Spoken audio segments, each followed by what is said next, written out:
자, 메밀꽃필 무렵 이효석이 쓴 원작의 각본을 두 분이 같이 하셔가지고 만든 시나리오가 되겠습니다. 시나리오라고 하는 것은 영화로 상영하는 것을 목적으로 하는 극갈래가 되겠죠. 따라서 이 상영을 할 때 그렇죠? 어떤 효과, 감독의 의도를 살리기 위한 편집의 과정을 거치게 되고요.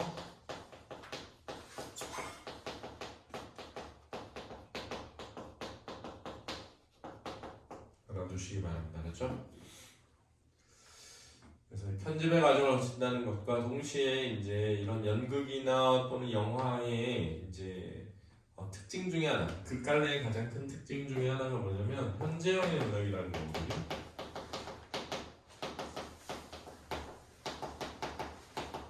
그래서 대화와 행동으로 이루어져 있습니다.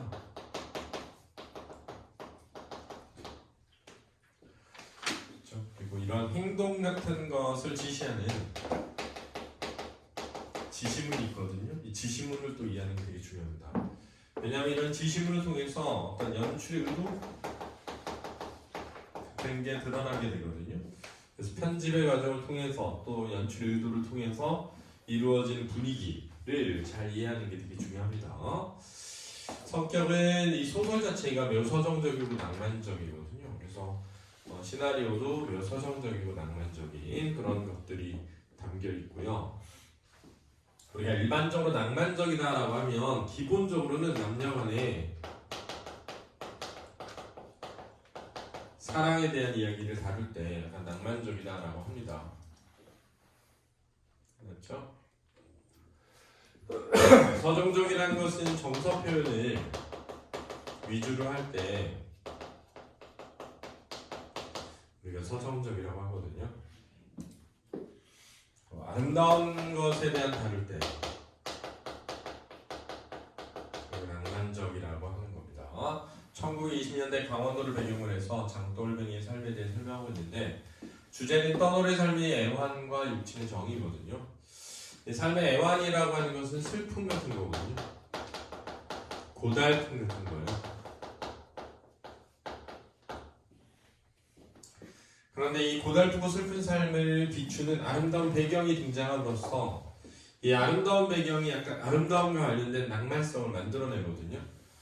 또 그 하룻밤의 사랑에 대한 이야기를 나눠요. 그래서 그 하룻밤의 사랑이라고 하는 것도 이 낭만적 분위기를 만들어내죠. 그렇죠? 또 이 소설은 야무시와 여운을 남기는 결말을 통해 가지고 그죠? 앞으로 일을 상상하게 하는 그런 시나리오가 되겠습니다. 원래 원작이 들어가거든요. 한번 보면서 해보도록 하겠습니다. 자, 맨 먼저 이제 배경은 1920년에서 40년의 강원도 봉평을 배경으로 하고요. 허생원은 52세 장떨림으로 젊은 날 우연히 성서방네 처녀와 범을 지냈던 추억을 평생 동안 잊지 못하는 사람이 되겠습니다. 장떨림이라는 것은 이제 그 장터를 돌아다니면서 물건을 파는 장사꾼을 장돌림이라고 합니다. 그렇죠? 그 다음에 백근이는 허생원의 늙은 나귀로 허생원의 사랑을 듬뿍 받는 나귀의 이름이 되겠고요. 조선달은 허생원의 친구로 오랜 시간 함께 장을 돌아다니면서 물건을 팔던 사람이 되겠습니다. 동희는 24세의 어린 나이에 집을 나와서 장돌림을 하고 있는 청년이죠. 자, 본의 줄거리 볼까요? 장돌림인 허생원과 조선달은 봉평장에 도착한다. 허생원은 객주집에서 어린 장떨림 동희가 충주댁과 농탕을 치는 걸 보고 혼을 낸다. 여기서 이제 혼을 내는 이유의 하나는 이 충주댁에 대한 질투심 때문이죠. 그죠? 충주댁에 관심이 있는 허생원의 질투심. 허생원이 혼이 나고 밖으로 나간 동희는 곧 돌아와 허생원의 나귀가 동네 아이들에게 괴롭힘을 당하고 있음을 알려준다. 자, 이런 데서 이제 동희의 착한 마음씨가 드러나죠. 그날 밤 허생원과 조선달은 집을 싸서 대화장으로 떠나고 동희가 그 뒤를 따라온다. S샵 42 이렇게 되어 있는데요. 자, S샵은 장면 번호라고 합니다.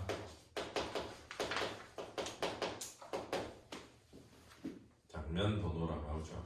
이 번호는 촬영의 순서는 아니죠.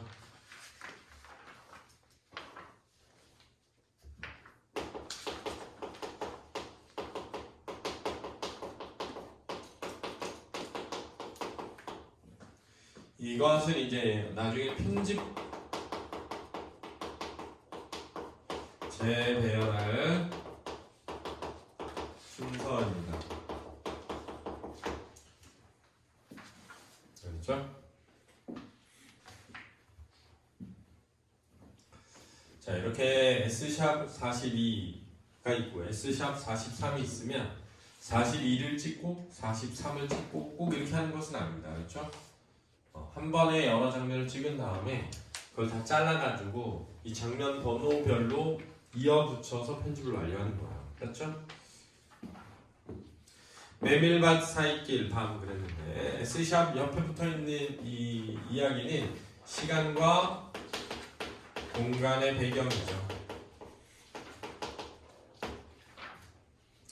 넓은 메밀밭을 가로지르는 끝없는 길, 그 위를 허생원과 백근이 조선달이 지나고 있고 그들로부터 멀리 떨어져서 나귀를 데리고 따라오는 동이가 보인다. 틸트업 이렇게 돼 있네요. 틸트업이라는 것은 카메라를 수직으로 위를 향해서 움직이면서 촬영하는 기법입니다.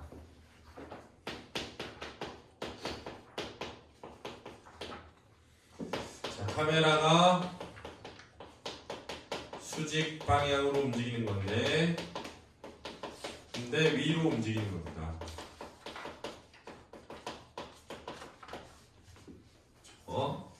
그럼 우리는 이제 뭘 생각해 봐야 되냐면 자 봐봐.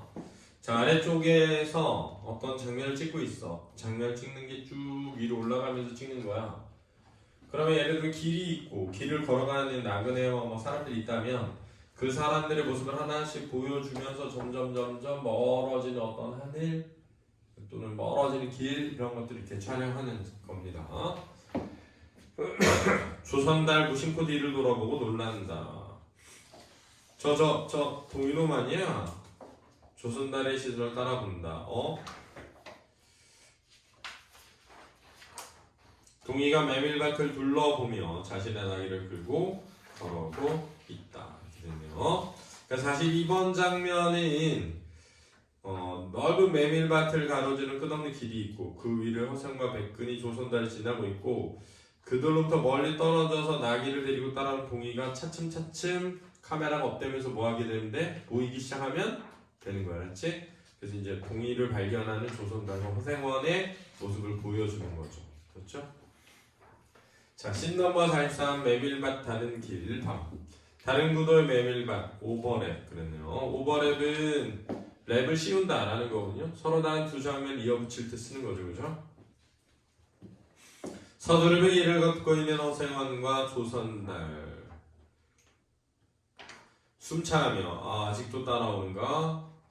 동이 녀석 속을 모르겠네. 도대체 왜 따라오는 거요? 저 녀석도 대화장에 가려나? 대화장은 이제 허생원과 조선달의 목적지죠. 자 그러면 이걸 보면 아직도 따라오는가? 라는 부분을 볼 때 그죠? 서두르며 길을 걷는 이유는 동이를 떨어뜨리려고 하는 것으로 볼 수 있죠. 그죠? 그 앞서서 이제 동이와의 어떤 트러블이 있었던 관계이기 때문에 걸음도 빠르고 힘도 센 녀석이 충주댁에서 자고 내일 동이 틀 무렵에 밭을 발을 놔도 될 것을 그죠?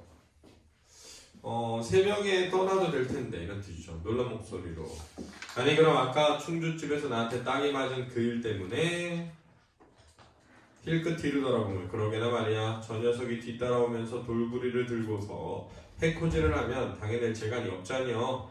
자 그래서 보복을 하려고 하는 것이 아닌가라는 의심을 하고 있는 거죠.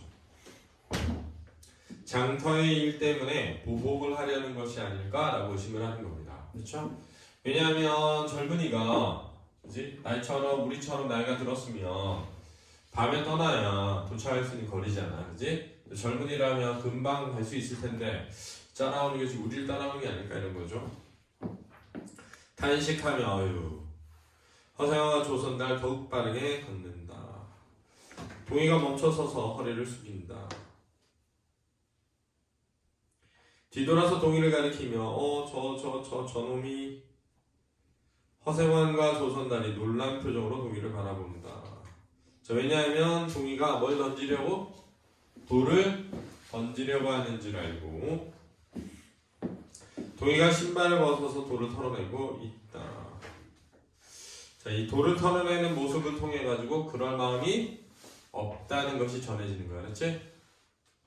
응? 왜 영화 같은데 보면 그러잖아. 주머니에 손을 막 넣어. 총이 있나? 이렇게. 그래서 긴장하는 모습을 보여줘. 근데 꺼내는 게 담배야. 그럴 수 있잖아, 그렇지? 그런 거랑 비슷한 거야. 허생원을 바라보며 우리가 너무 걱정이 심했나? 머쓱한 표정으로 숨을 고른다.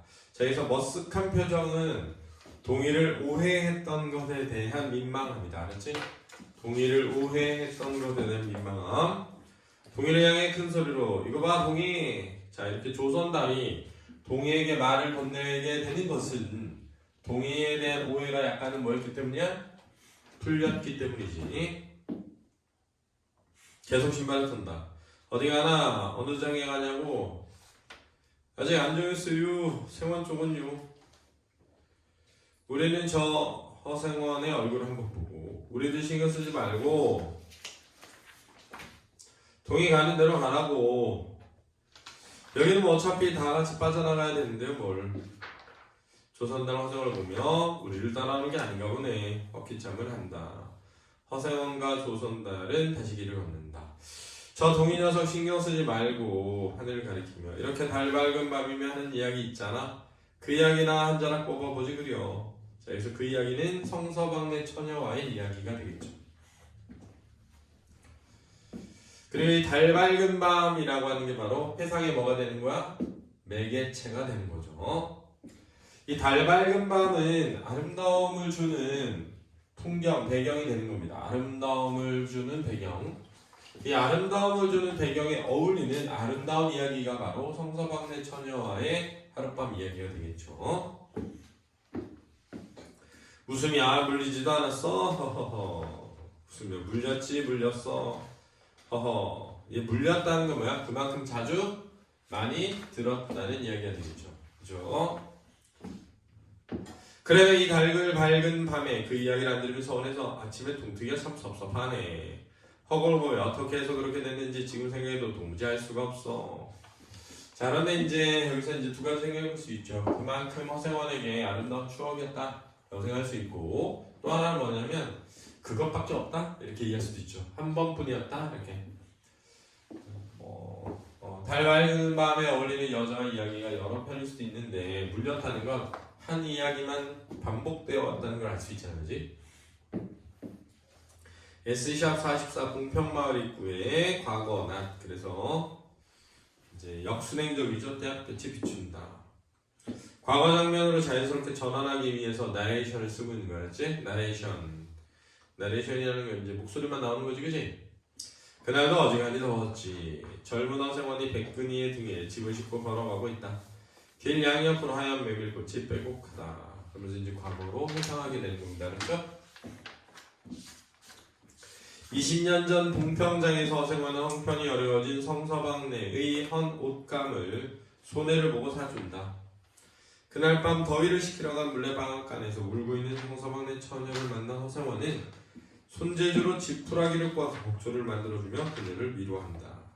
그렇게 두 사람은 하룻밤의 인연을 맺는다. 하지만 다음날 성서방네의 온 가족은 야반도주를 하고 허생원은 성서방네 처녀를 찾아 잘 돌아다니다. 그러던 중 허생원은 성서방네 처녀와 닮은 여인이 임신하여 배가 불러 있었다는 이야기를 장에서 우연히 듣고 좌절하여 울음을 터뜨린다. 조선달아 허생원에게 언젠가 반드시 성서방네 처녀를 만나게 될 것이라며 위로를 한다.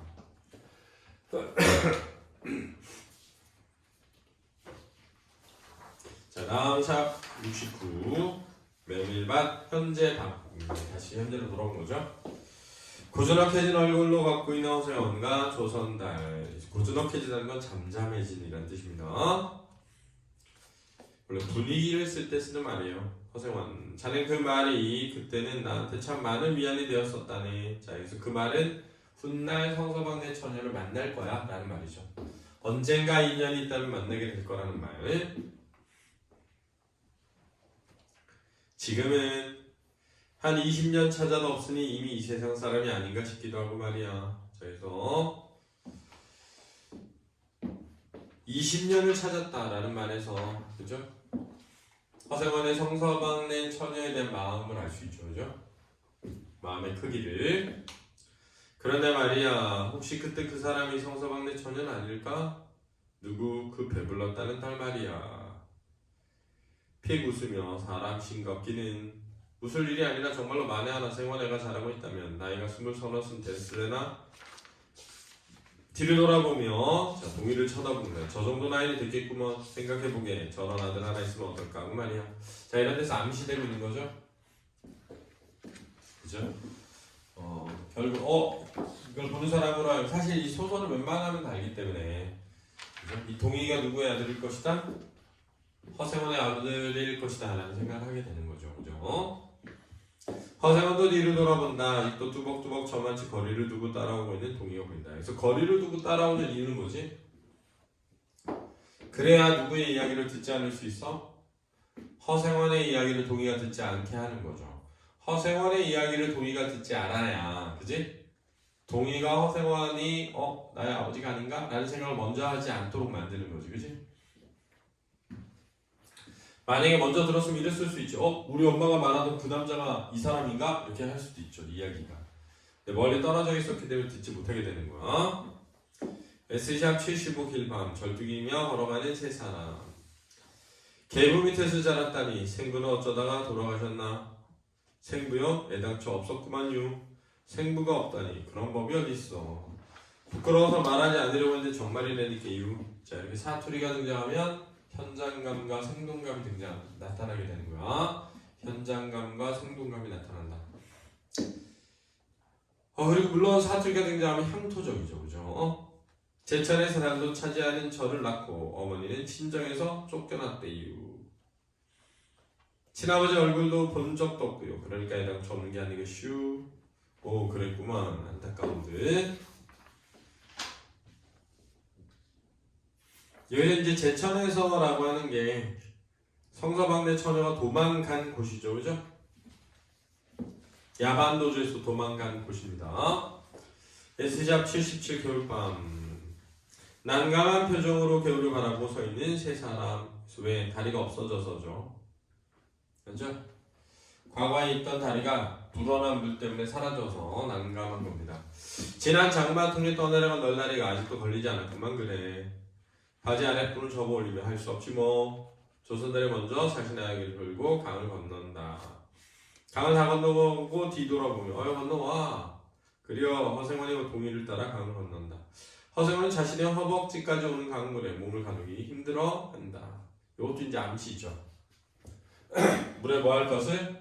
빠지게 되는 것을 암시하는 거야.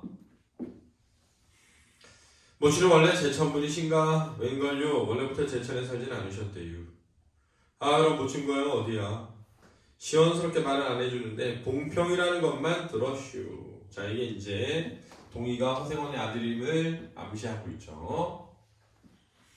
놀라며 봉평? 그럼 아버지 성실은 뭔가? 보지 못했는데 알 수 있나요?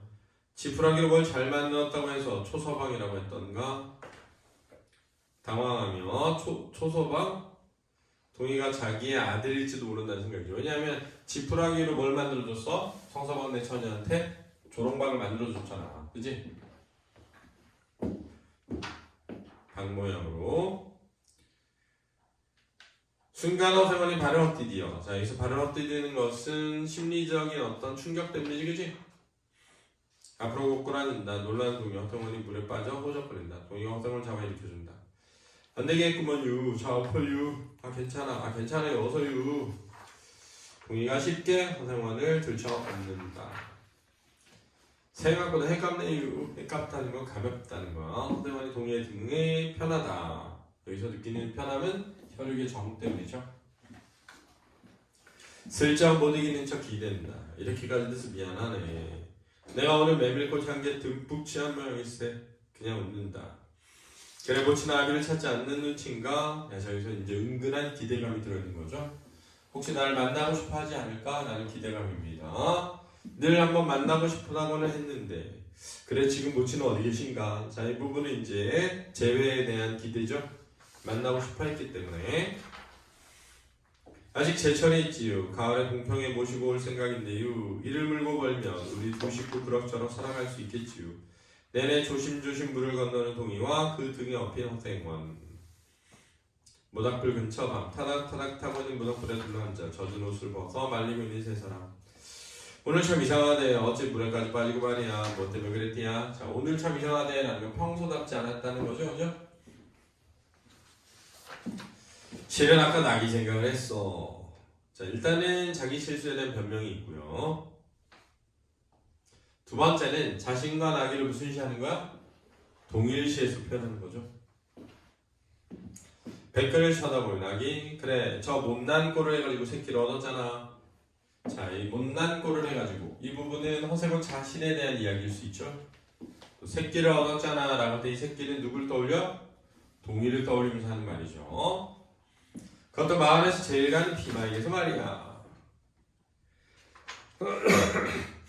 맞아, 세원이 장가가는 것보다 더 좋아했지. 저 백근이 새끼 봤지? 귀를 쫑긋 세고 딸랑딸랑 뛰어난 것이 어찌나 귀여운지 말이야. 자, 자식에 대한 애정을 드러내는 대사라고 할 수 있겠습니다.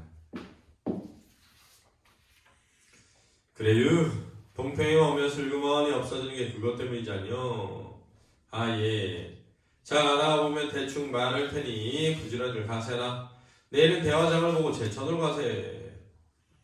자, 봉평에 오면 슬그머니 없어지는 건 뭐야 때문이야?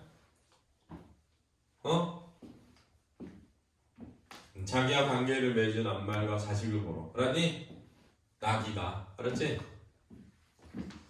그러니까 나기도 그지? 자기가 임신을 시킨 말 그리고 그 말이 나기 그리고 그 나기가 낳은 새끼를 보러 가는 거잖아, 그지? 그래서 동일시 되는 거야. 생원도 제천으로요. 그래 모처럼 한번 가보고 싶구만. 같이 동행하려나 동이? 아 그러지요. 가는 김에 어머니도 뵙고요. 동이 먼저 놀아 왼손으로 나귀의 꼬피를 잡는다. 그래서 이제 동이가 무슨 잡이야? 왼손잡이임이 드러나고 허생원도 무슨 잡이니? 왼손잡이란 말이에요. 그래서 왼손잡이를 옛날에 막 놀렸단 말이야. 그래서 앞부분에도 놀리는 장면이 나오죠. 동이도 자네처럼 왼손잡이인가 보네. 예, 어머니가 제 생부도 왼손잡이라고 그러셨어요. 자, 혈육관 게임을 암시하죠. 놀란 표정으로. 그래요? 놀란다. 세 사람 다시 길을 걷는다. 네, 확신이 되겠죠? 다음에 나귀 새끼 보러 가실 때 저도 좀 데려가 주시고 보고 싶네요. 이제는 나귀 새끼 같은 건 안 봐도 될 것 같네. 왜? 친자식을 찾게 되어서. 라는 거죠. 왜? 팔렸나? 글쎄, 뭔 사람도. 나도 이제부터 자네처럼 땅떼기나 좀 사볼까? 땅떼기를 왜 사보려는 거야? 가족을 만나서, 그지?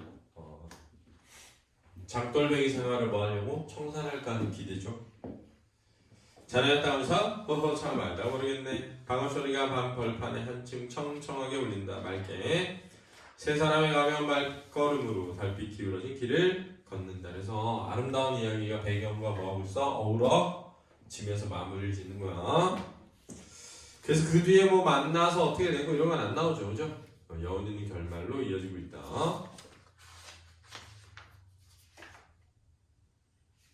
알겠습니까?